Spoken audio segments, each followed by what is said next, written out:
Pemirsa, balik lagi kita di Kilas Indo dan kita masih bincang-bincang dengan Kang Yusuf dari Stikes Dharma Husada Bandung, sebuah sekolah tinggi ilmu kesehatan yang lokasinya berada dekat rumah Yuni. Nah, gimana Deket Yun banget tadi? Kang, deket banget. Oh, deket. Enggak, ini kalau ngomongin soal lokasi gitu kan, pemilihannya berdasarkan apa nih Kang? Ditempatkan di komplek perumahan loh ini gitu. Tapi yang serunya Kang, ini jadi memotivasi masyarakat sekitar juga akhirnya membuka lahan pekerjaan baru loh Kang. Karena banyak siswa yang dengar-dengar kan tidak hanya dari kota Bandung ya Kang ya. Kalau boleh tahu nih dari sekitar mana aja seluruh Indonesia tersebar nih Kang?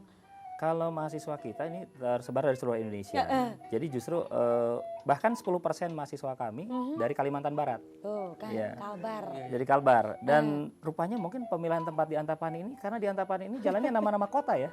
Oh, langsung. Jadi ada yang dari misalnya dari Semarang, Jakarta, ada dari Jakarta, ya, dari Bogor, Subang, Subang, Cianjur, wah dari beragam. Jadi mungkin bisa jadi Allah takdirkan di situ karena supaya beragam gitu, sehingga nanti pengabdiannya bisa menyeluruh ke seluruh Indonesia gitu kan, bahkan dunia. Ya. Ya, baik Kang, kalau ngomong-ngomong soal Stikes Dharma Husada Bandung, katanya mempunyai satu prinsip-prinsip yang khas ya. Apa Iya. aja itu Kang? Jadi kita punya apa ya semacam moto begitu mungkin kalau di tempat yang lain kita misalnya begini, helping people with 3H principle.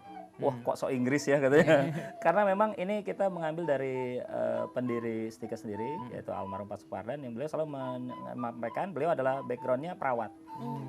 Florence Nightingale itu selalu menyebutkan bahwa kalau menolong itu dengan 3H principle yaitu head, hand, heart. Jadi kalau dijabarkan begini, kita berkewajiban menolong sesama kita karena kita makhluk sosial. Betul. Namun menolong saja, punya perasaan menolong saja tidak cukup kalau tidak dimiliki dengan head-nya. Head itu ilmu, ilmunya, kemampuan berpikir. Karena itu perlu belajar, makanya perlu bersekolah. Namun demikian tidak sedikit orang yang memiliki ilmu, tapi dia tidak terampil. Nah itu diperlukan hand-nya. Jadi perlu terampil. Karena itu di sekolah kami, seperti kemarin tingkat 1 mahasiswa di 3 bidang keperawatan setelah 1 tahun mereka dilepas dalam artian mereka akan diterjunkan ke masyarakat ataupun ke rumah sakit untuk praktek karena kalau hanya memiliki ilmu saja teori saja tapi prakteknya kurang terampil nggak bisa menolong itu kan yang kita perlukan tapi satu hal lagi ini yang penting juga hati. Jadi kalau mohon maaf mungkin terkadang kita masih mendapati orang yang menolong pintar menolong cerdas tapi pas nolongnya sambil bete. Enak nggak kalau Kang Daan sakit misalnya? Sakit apa? Judes ya. Judes. Kira-kira enak nggak Kang? Nggak enak. Nah ini yang kita tanamkan juga bahwa melayani itu selain head, hand, heart. Jadi harus pakai hati. Betul. Beda ya. Semuanya bekerja. Bekerja. Sekarang yang kita hadapi adalah manusia. Coba kalau misalnya kita ditolong tapi dengan wajah yang kalau orang Sunda bilang Jamendut, baut. Karena banyak persoalan, nggak bisa. Jadi sekali lagi di institut kami menekankan 3H principle itu, head, hand, heart. Dan karena itu mungkin untuk menguatkannya dengan spiritualitas. Kalau bicara spiritualitas kan artinya umum ya, agama apapun silahkan. Tetapi kalau spiritualitasnya kuat, insya Allah hatinya akan terjaga. Betul. Nah, itu dia. Kalau misalnya di Sunda mungkin apa namanya head, hand, and heart ditambah heureuy ya satu lagi. Oh iya. Biar seru ya.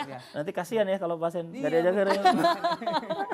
Nah, Kang, ini kan berarti dengan begitu banyak fasilitas yang bisa didapatkan oleh para mahasiswa dan juga mahasiswinya, tidak hanya dari prinsipalnya tadi, terus juga berbagai macam program yang bisa dicapai di kampusnya dengan berbagai macam bidang ilmu kesehatannya. Ini juga pasti ada fasilitas pendukung lain di kampus ya, Kang ya, yang tentunya membuat mahasiswa-mahasiswi ini kalau di kampus nih ibaratnya bertahan berlama-lama gitu Kang ya, dari belajar sampai belajar lagi terus belajar. Apa aja nih Kang yang kira-kira bisa didapatkan di kampus Kang? Jadi kalau untuk kampus sendiri kami memiliki gedung 3 lantai lengkap tentunya dengan laboratorium praktek. Karena persyaratan sekolah kesehatan itu harus labnya harus kuat dan labnya bukan lab kosong harus berisi ada pentem itu artinya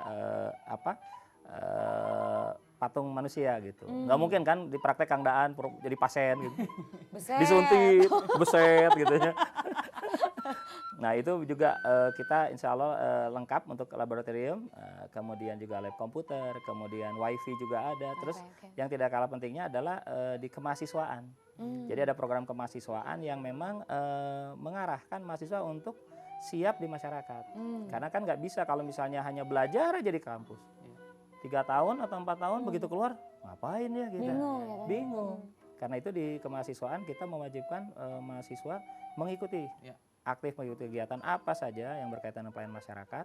Seperti sebentar lagi kita akan menghadapi Lebaran ya. Kita ada salah satu unit mahasiswa namanya tim kesehatan. Mereka akan berada di lapangan, di rumah sakit atau puskesmas membantu selama H-3 sampai H+5 Lebaran. Jadi mereka nggak pulang, nggak mudik.